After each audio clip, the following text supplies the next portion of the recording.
Today I'm going to be showing the progress I've made on my Iron Man suit. Now there's a lot to show, so I won't be showing it all in this video, but it'll be more like an overview. So let's get right into it. As you can see, I have most of the panels done. It's mostly empty on the inside. I have a lot of connecting to do, but I took the approach of get the outer panels first, then work on the inside. I could have done from the inside out, but with this approach, I figured I would get the bounds of the 3D model of the shape that I want, and then I would make the inside so that I didn't have anything sticking way far out and then the whole thing would be off.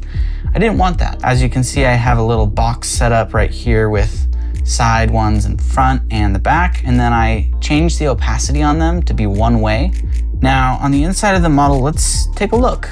I have some basic structure there. I have kind of some rough placement for pistons and stuff. It's pretty empty in here other than just the outside panels, but the general idea is there, and that's really all I care about for now. I have constraints and stuff, so everything will move kind of where it's supposed to. I have a couple things built out that way, part of these being the shoulders.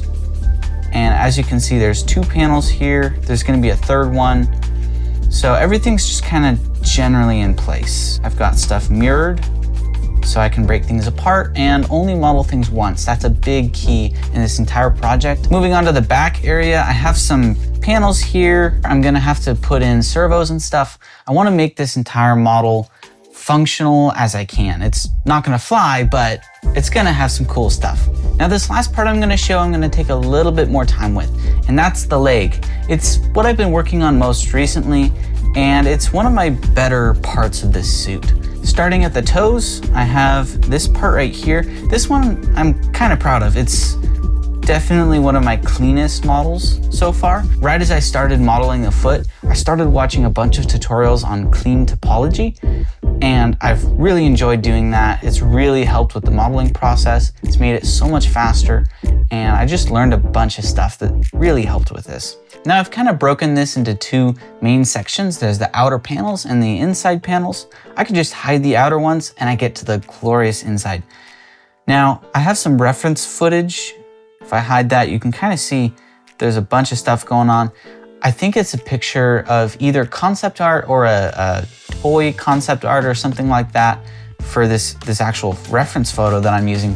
But it works really well to get a general idea for what's going on. And it's kind of my main thing for how I'm modeling the inside. Now this back section I just kind of made recently. There's kind of 2 main sections and they cinch together. But as you can see, it's coming along pretty well. This arm is actually where I started on for modeling this suit.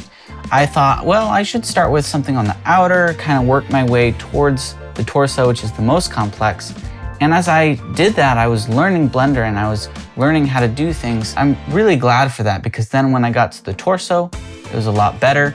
Then I did the feet. That was even more better because I've just learned along the way. It's not that I need to watch a ton of tutorials and just become a pro and then do this. This project is actually how I'm becoming more pro.